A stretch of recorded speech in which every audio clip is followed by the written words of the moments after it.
మర్రిపాలెం గ్రామ పంచాయతీ పీసా ఉపాధ్యక్ష, అలాగే ఈ గిరిజన జనజాతిలో జిల్లా అధ్యక్షులు కూడా ఉన్నాను. అలాగే అఖిల భారత రైతుల సంఘం జిల్లా చైర్మన్గా కూడా నేనున్నాను. ప్రజల కోసం మేము ఎప్పటి నుంచో పోరాడుతూ ప్రజల సంక్షేమం, ఈ గిరిజన సంక్షేమం అని చెప్పేసి గిరిజనులకు జరిగేటువంటి అన్యాయాలన్నింటినీ అరికట్టుకుంటూ హైదరాబాద్ కానీ ఢిల్లీ దాకా కూడా మేము ఎన్నో సమస్యలు తీర్పు చేసుకుని వస్తున్నాం. అలాగే ఈ గిరిజన ప్రదేశాల్లో ఉన్నటువంటి సంస్కృతి సంప్రదాయాలు, మా యొక్క సంప్రదాయాలు, గిరిజన సంప్రదాయాలు అంటే పసురు గొత్త నుంచి ఒక ఆకుకూర తినాలన్నా పండగ చేసుకోవాలి. అలాగే కొర్రలు పండించుకుంటే కొత్త పండగ చేసుకోవాలి. బుడుమలు ధాన్యాలు పండించుకుంటే అలాగే ఏమన్నదంటే దసరా చేసుకోవాలి. ప్రతి పప్పుకు టెంకాయకి ఇలాగే మామిడికాయ ప్రతి దానికి కూడా ఆదివాసీ సంప్రదాయం ఎప్పటి నుంచో ఉన్న తాత ముత్తాతల నుంచి మేము అడవుల్లో ఒక ఆదివాసీ బిడ్డలుగా బతుకుతూ అడవినే ఒక దేవతగా కొలుస్తూ ఒక ఆకాశమే తండ్రి, ఒక భూదేతే తల్లి అని చెప్పేసి ఒక మట్టిని పుట్టని అన్నిటినీ కూడా పసుపు కుంకుమ పెట్టి పూజించుకుంటూ ఉన్నాం. ఇలాగే ఏమన్నదంటే దీనికి అనేక రకాల సంస్థలు వచ్చి ముస్లిం హిందువులు ఏమన్నంటే ముస్లిమ్స్ వచ్చేసి రకరకాల సంస్థ అమెరికా సిద్ధాంతాన్ని తెచ్చి ఇక్కడ ఆదివాసుల్ని కొన్ని ఈ సంస్థగా పెట్టుకొని వాళ్ళు ఈ చర్చిలు కట్టేసి ఈ ఆదివాసీలను కూడా రకరకాల విధానాల గొడవలు పెడతారు. దాన్ని కూడా ప్రభుత్వం ఏమన్నదంటే అటు కేంద్ర ప్రభుత్వమైనా రాష్ట్ర ప్రభుత్వమైనా దాన్ని పొందించాలి. దాని మీద ఏమన్నదంటే ఇప్పుడు అనేక రకాలు మాకున్నటువంటి ఆదివాసీ గిరిజన ప్రాంతాలకి సరైన రహదారులు లేవు. ముందు రహదారులు వేయాలి అని చెప్పేసి కూడా మేము ఆల్రెడీగా కలెక్టర్ గారికి ఇవ్వడం జరుగుతుంది. అలాగే ముఖ్యమంత్రి గారికి కూడా ఇవ్వడం జరిగింది. అలాగే ఉప ముఖ్యమంత్రి పవన్ కళ్యాణ్ గారికి కూడా ఇవ్వడం జరిగింది. అలాగే పవన్ కళ్యాణ్ గారు అయితే శాసనసభలు లేవనెత్తారు. ఆదివాసీ గిరిజన ప్రాంతాలకి సరైన రహదారులు లేవు, వాళ్ళకి ఆ గిరిజన పుత్రులకి రహదారులు వేయాలని కోరుతున్నారు. రహదారులు వేయాలన్నారు, అది చాలా మంచిది.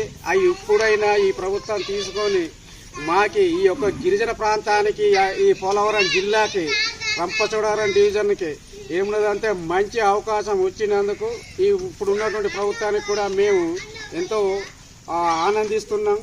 అందుకు ఏంటంటే ఈ గిరిజన ప్రదేశాలు ఎప్పుడైతే రహదారులు వేసి బాగు చేసినట్లయితే ఈ గిరిజన ప్రాంతాల్లో ఉన్నటువంటి గిరిజనులకి ఎక్కడికక్కడ సాగునీరు తాగునీరు కూడా అందియాలి. పోలవరం ప్రాజెక్ట్ వేసేసి మా గిరిజనులకి ఎంతోమంది ఈరోజు బయటకు పంపించే పరిస్థితి వస్తుంది. కానీ గిరిజనులకి తినడానికి తిండి తాగడానికి నీరు లేని పరిస్థితి కూడా ఉన్నది.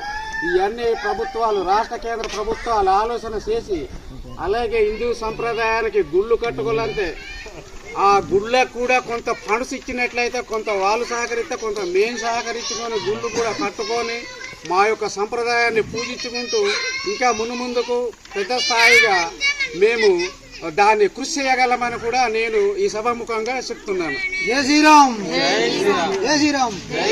మతమారిన గిరిజనులను ఎస్టీ జాబితా నుంచి తొలగించాలి. మతమారిన గిరిజనులను ఎస్టీ జాబితా నుంచి తొలగించాలి.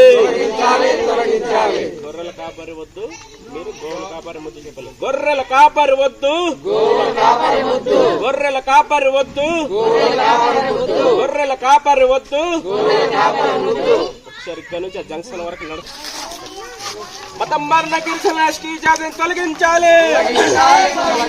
మతం మారిన గిరిజన ఎస్టీ జాతిని తొలగించాలి. మతం మారిన గిరిజన ఎస్టీ జాతిని తొలగించాలి.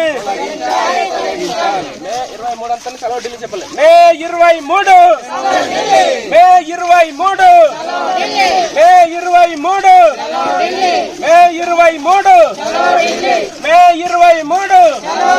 మతం మారిన గిరిజన ఎస్టీ జాతిని తొలగించాలి. మతం మారిన గిరిజన ఎస్టీ జాతిని తొలగించాలి. మతం మారిన గిరిజన ఎస్టీ జాతిని తొలగించాలి. మతం మారిన గిరిజన ఎస్టీ జాతిని తొలగించాలి. బ్రతుకు తెరుకో దేవుడా, బడాయికో దేవుడా చెప్పాలి. బ్రతుకు తెరుకో దేవుడా, బ్రతుకు తెరుకో దేవుడా, బ్రతుకు తెరుకో దేవుడా. గొర్రెల కాపరి వద్దు, గొర్రెల కాపరి వద్దు, గొర్రెల కాపరి వద్దు. మతం మారిన గిరిజన ఎస్టీ జాబితా తొలగించాలి. మతం మారిన గిరిజన ఎస్టీ జాబితా నుంచి తొలగించాలి. మీరు కట్ చేయండి, ఇక్కడ రౌండ్